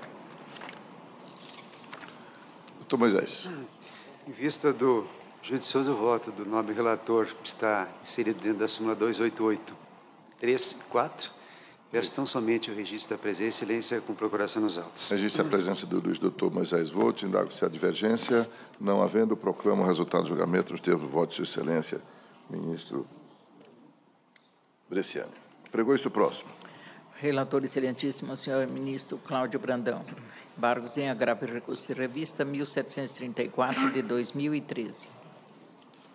A palavra ao nobre ministro relator. Presidente e senhores ministros, senhora ministra, a semelhança do caso relatado pelo ministro Vieira de Mello Filho, a situação é exatamente igual, é o mesmo conselho, envolve a mesma matéria e a conclusão que encaminham não poderia, a meu sentir, ser diferente. Por isso mesmo, eu estou, no caso específico, presidente, não conhecendo o recurso de embargos. Sendo sintético, se necessário for, farei esclarecimentos. Doutor Vandeio? Doutor Wendel, excelência. Doutor, tá. Que patrocina o embargado. Isso. Registra a presença por enquanto. Por favor. Tá bem. Então, registrada a presença do doutor Wendel e dado-se a divergência. Não havendo, proclamo o resultado do julgamento nos termos do voto proferido pelo nobre ministro relator. Pregou-se o próximo. Relator excelentíssimo, senhor ministro Augusto César de Carvalho. Agravo embargos em recurso de revista 252.100 de 2007. Neste processo, há registro de impedimento da excelentíssima senhora ministra Maria Cristina Pedroso. A palavra ao ministro Augusto César. O presidente, aqui tema único, agravo adicional de periculosidade, base de cálculo, bancário não exercente de cargo de confiança, integração da gratificação de função. Eu endosso o precedente da subseção de dissídios individuais, no sentido de que, quando o trabalhador está a receber gratificação correspondente a cargo de confiança que, na verdade, não exerce, essa parcela está a desvirtuar parte do salário base que, regra geral, deve ser pago simplesmente pelo trabalho prestado. Eu conheço do agravo, mas nego o provimento. Regra exceção. Divergência. Não havendo, proclamo o resultado do julgamento no termo do voto de sua excelência o ministro Augusto César, relator. Apregou-se o próximo. Relator excelentíssimo, senhor ministro Augusto César de Carvalho. Vistor excelentíssimo, senhor ministro José Roberto Pimenta. Agravo embargos em recurso de revista 914 de 2010. O julgamento desse processo foi suspenso após o excelentíssimo senhor ministro relator ter conhecido e negado o provimento ao agravo. Tem a palavra o nobre ministro Freire Pimenta. Senhor presidente, senhores ministros, eu vi de vista regimental, após o voto do eminente relator, ministro Augusto César Leite Carvalho, haver votado no sentido de negar provimento ao agravo, a matéria aqui é estritamente processual. É uma questão de conhecimento, de provimento ou desprovimento do agravo, que foi interposto contra a decisão denegatória do segmento dos embargos. A discussão é de conhecimento dos embargos. Não é a questão de fundo que me levou a pedir a vista regimental. eu tenho que fazer uma exposição rápida a respeito da matéria para que se compreenda a minha respeitosa divergência a respeito do provimento ou não desse agravo regimental do Ministério Público do Trabalho. A Egrégia Oitava Turma desta Corte não conheceu do recurso de revista interposto pelo Ministério Público do Trabalho, mantendo a decisão regional que julgou improcedente o pedido inicial formulado nesta ação civil pública. E a questão de fundo é uma questão recorrente. Procurando ser bem objetivo, aqui se trata daquelas situações que têm surgido no âmbito desse tribunal, nas turmas e nesta subseção, em que a ação civil pública tem por objeto o pedido de uma tutela inibitória, ou seja, uma tutela essencialmente preventiva, que o Ministério Público do Trabalho pleiteia, através da ação civil pública, para prevenir uma determinada conduta ilícita que foi apontada por parte de reclamadas ou impedir a reiteração dessa conduta. É o objeto da tutela inibitória.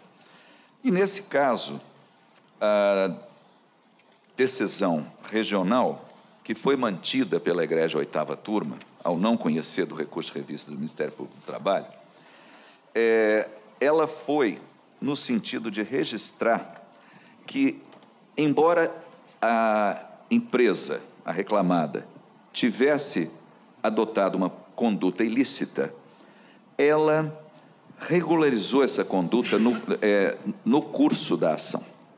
Ou seja, depois que houve o ajuizamento da ação civil pública, teria havido, no primeiro grau, uma inspeção judicial que constatou que a sua situação tinha sido resolvida. E a decisão do primeiro grau, que foi mantida pelo regional, foi no sentido de que, nessa situação, havia improcedência do pedido. Julgou-se improcedente o pedido. E o Ministério Público do Trabalho insistiu, ao longo do seu recurso de revista e agora nos embargos, quanto à questão de fundo, de que não é caso de improcedência. É caso de proceder-se à condenação da empresa, ainda que tenha havido a constatação da regularização da situação, e com relação, segundo o Ministério Público do Trabalho, com relação a 2 pedidos. Primeiro pedido, aquele pedido essencial de toda a tutela inibitória: condenação a não fazer, a não reiterar no ilícito que originalmente tinha sido detectado, que tinha obrigado o Ministério Público do Trabalho a ajuizar a ação. E insistiu também nos embargos a condenação à indenização por dano moral coletivo. É importante salientar esses 2 aspectos, porque a minha divergência, no caso, em relação ao voto do ministro Augusto César, não vai ser com relação aos 2 pedidos. Não vai ser com relação à indenização por dano moral coletivo. Abreviando meu voto de divergência, quanto ao dano moral coletivo, eu acompanho o ministro Augusto César por inteiro, porque houve preclusão, houve o recurso de revista do Ministério Público do Trabalho não atacou a improcedência quanto ao dano moral coletivo. Depois ele renova nos embargos o tema do dano moral coletivo, mas a questão está superada. Então, não é com relação ao dano moral coletivo. Eu estou simplificando a narrativa. O que resta, a meu ver, é o provimento da tutela inibitória. O provimento quanto à tutela inibitória. Quanto à questão de fundo, e eu preciso explicar por que eu estou respeitosamente insistindo no conhecimento desse recurso de embargos e através do provimento do agravo, nós estamos ainda no agravo. Quanto à questão de fundo, me parece que a nossa subseção já pacificou o entendimento de fundo, no sentido de que, nos casos em que há o ajuizamento de uma ação civil pública e se constata que logo antes do ajuizamento, ou, nesse caso, logo depois do ajuizamento, a conduta inicial foi corrigida, nem por isso se deve chegar à improcedência do pedido. Não é a solução. Eu posso citar, isso não está no meu voto divergente, mas eu levantei agora. Teve um caso recente em que eu fui o relator, aqui na subseção 1, e que foi unânime, em que é o caso EEDRR 43.354/2002, julgamento em 5 de abril de 2018, publicado no Diário Oficial de 13 de abril, em que foi proclamado, eu como relator proclamei exatamente isso, e a decisão foi unânime, no sentido de que a correção no curso da ação não imuniza ou não absolve o reclamado da decisão de procedência do pedido inicial inibitório formulado na ação civil pública. Eu quero só explicar por que me parece tão importante examinarmos essa questão. Pois bem, a decisão da Egrégia 8ª Turma, ela foi expressa no sentido de manter a decisão regional, é um caso da 12ª Região, no sentido contrário, no sentido de que, havendo registro de que a conduta ilícita havia sido sanada depois do ajuizamento da tutela da ação civil pública, no curso da ação, portanto, não havia sentido em condenar a reclamada. E, portanto, manteve a decisão regional, que, por sua vez, havia mantido a decisão de primeiro grau, absolvitória, vamos dizer assim, que teria julgado improcedente o pedido. O problema aqui é do conhecimento. O ministro Augusto César de Carvalho, em seu sempre bem fundamentado voto, ele entende que os arestos trazidos para confronto de teses não seriam específicos. Não, na verdade, o seu fundamento foi distinto. Eu passo aqui a resumir o seu fundamento, o ministro Augusto poderá me corrigir se for o caso. O seu voto foi no sentido de negar provimento ao agravo, entendendo que a pretensão recursal era relacionada exclusivamente com o pedido de indenização por danos morais coletivos. Portanto, uma questão estritamente processual. Mas essa matéria não foi examinada no acórdão turmário e não é o caso de pré-questionamento ficto. E acrescentou que os julgados paradigmas tratam da configuração de dano moral coletivo quando a empresa ajusta sua conduta às disposições legais no curso do processo. E os arestos, portanto, não demonstrariam divergência jurisprudencial específica, nos termos da súmula 296, item 1. Com relação ao tema do dano moral coletivo, eu não estou divergindo. O que me parece é que os embargos têm dois temas, e não apenas o dano moral coletivo. E eu passo aqui a demonstrar, ou procuro demonstrar, que no recurso de embargos o Ministério Público do Trabalho pleiteia a condenação da reclamada ao pagamento de indenização por dano moral coletivo, aduzindo que a medida se justifica pela prática da infração, mas também pleiteia o ajustamento da conduta da reclamada. Seria uma segunda pretensão recursal, que foi, ao longo da ação, sempre formulada. Então, não há problema, não é inovatório, depois de proposta a ação. Então, entendo que o parquê, nos seus embargos, também devolve no seu apelo o pedido de tutela inibitória e traz arestos para demonstrar divergência jurisprudencial com relação a esse segundo tema. Pois bem, reitero que, quanto ao dano moral coletivo, não divirjo, porque houve, data vênia, uma omissão no recurso de revista do Ministério Público do Trabalho, em que ele só recorreu pedindo a tutela inibitória, a condenação da empresa a não fazer, a não reiterar o ilícito. Portanto, não divirjo. Agora, quanto à tutela inibitória, que é o tema da minha respeitosa divergência, verifico que a matéria que foi pré-questionada na decisão embargada, a decisão embargada entendeu que a solução, a correção da conduta era suficiente para absolver a reclamada, ela foi ventilada no recurso de embargos e, consequentemente, devolvida para apreciação desta subseção.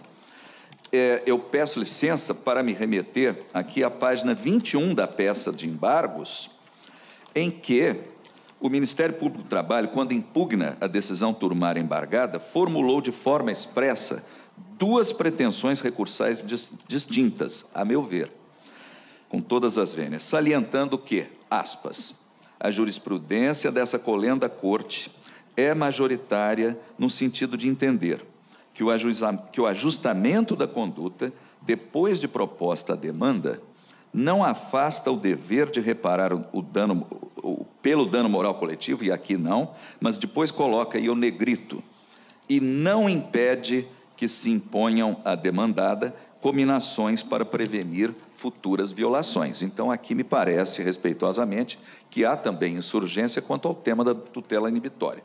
E para demonstrar a divergência jurisprudencial com esse tema, o parquet colacionou o aresto da segunda turma, que eu integro, as páginas 15 e 16, no qual foi registrada a tese de que, aspas, ainda que constatada a posterior regularização da situação que ensejou o pedido de tutela inibitória, justifica-se o provimento jurisdicional com o intuito de prevenir o eventual descumprimento de decisão judicial reparatória e a repetição da prática de ofensa a direito material e, possivelmente, de um dano. Me parece, portanto, que está configurada a divergência jurisprudencial específica com relação a esse segundo tema, que foi, com todas as vênias, sim, objeto do recurso de embargos.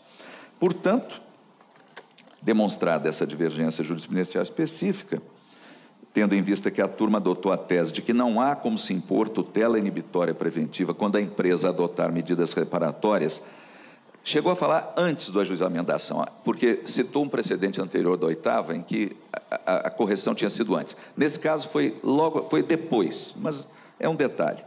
E o julgado paradigma revela entendimento de que, ainda que constatada a posterior regularização da situação que enseja o pedido de tutela inibitória, justifica-se o provimento jurisdicional com o intuito de prevenir o eventual descumprimento de decisão judicial reparatória e a repetição da prática de ofensa a direito material Então, com a devida vênia ao eminente relator, com quem quase sempre convirjo, eu verifico, a meu ver, que foi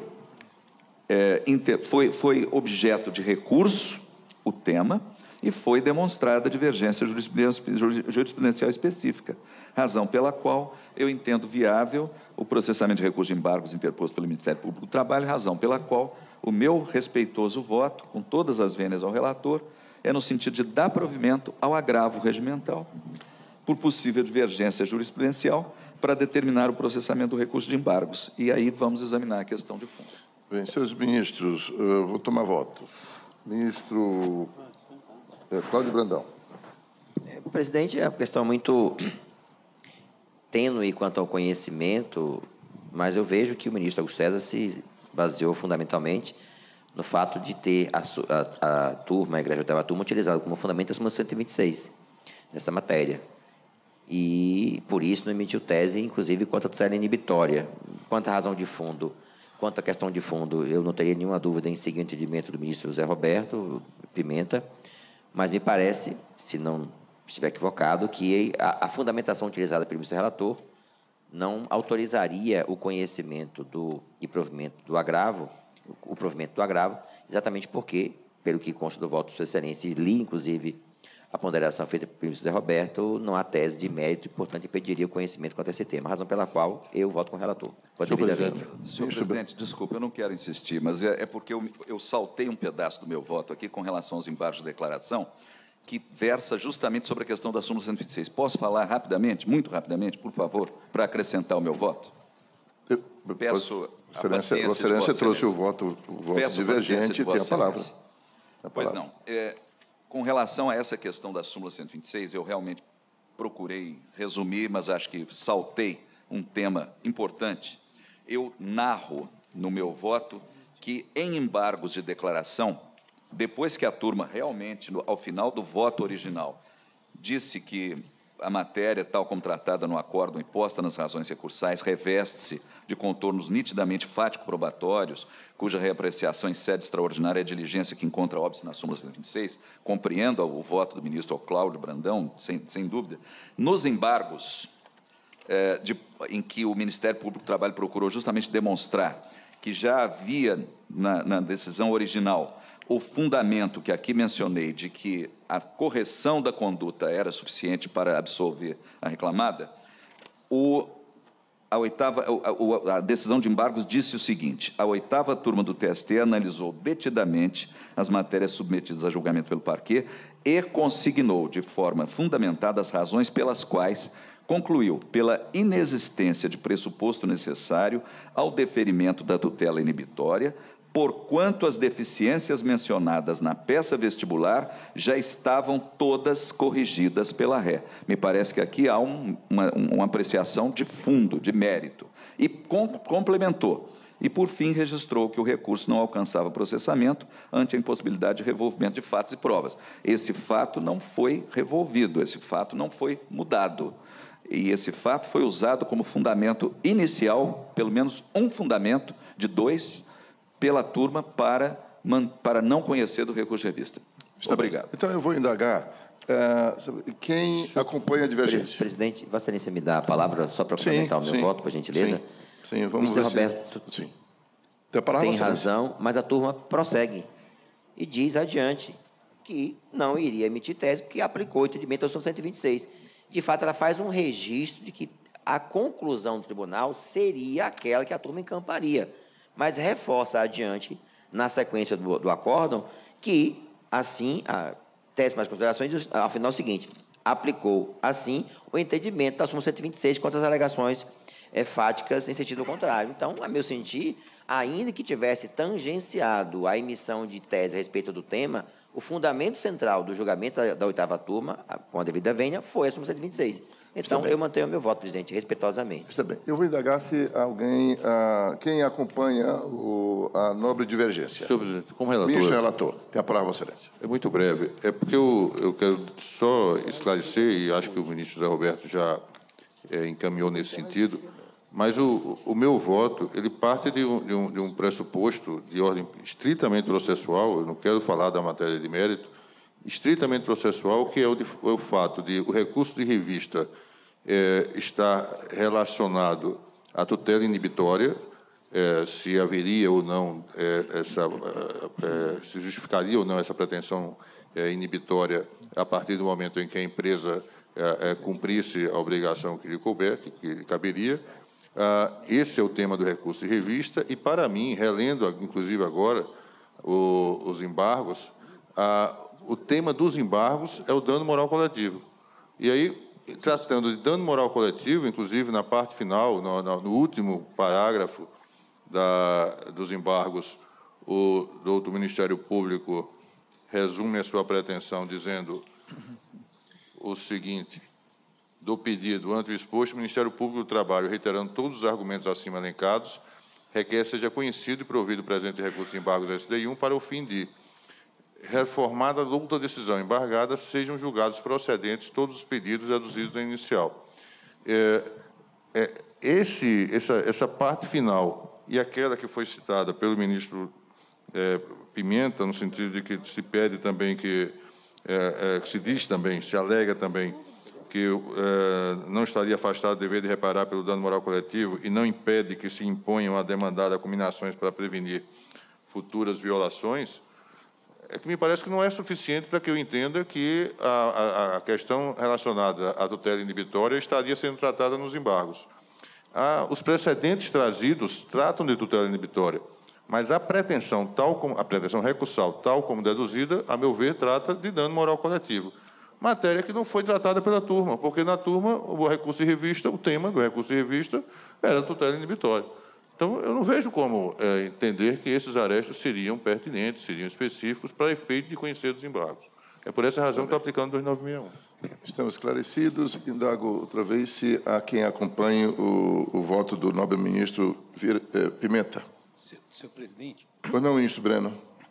Apenas para fins de deixar um pouco mais rica a discussão e colocando aqui com relação, o meu voto já adiantando é com o relator, mas acrescentar um dado aqui, que talvez tenha passado, é que nessas mesmas folhas 21 citado pelo ministro Freire Pimenta, em que ele fala que haveria um pedido aqui do Ministério Público e dá-se a entender realmente no voto dele de que haveria esse pedido, Ao final dessas folhas, o Ministério Público faz um fecho no sentido de que, diante do exposto, isso quer dizer, de tudo que está exposto anteriormente, os presentes embargos merecem ser providos para que seja acolhido o pedido de pagamento de indenização por danos morais coletivos.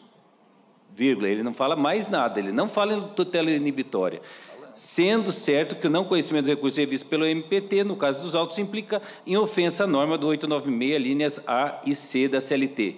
Ponto final. Me parece que aqui ele deixa muito claro que ele só está discutindo, nesses embargos, o dano moral coletivo, razão pela qual, com a devida vênia do voto do vistor, eu voto com o relator. Tá bem. Então, posso proclamar? Proclamo que, por maioria de votos, vencido o nobre ministro José Roberto Freire Pimenta, a SDI negou o provimento ao agravo regimental. Peço juntada de voto. O ministro Freire Pimenta juntará voto divergente, voto vencido, né? Melhor Vencido. dizendo. Obrigado, senhor presidente. Está bem. Doutora Luzia, não tem mais nada? Meus amigos, lamento informar que não há mais processo em condições de julgamento nesta manhã, longa e produtiva, né, ministro Márcio? E, portanto, agradecendo, declaro encerrada a sessão.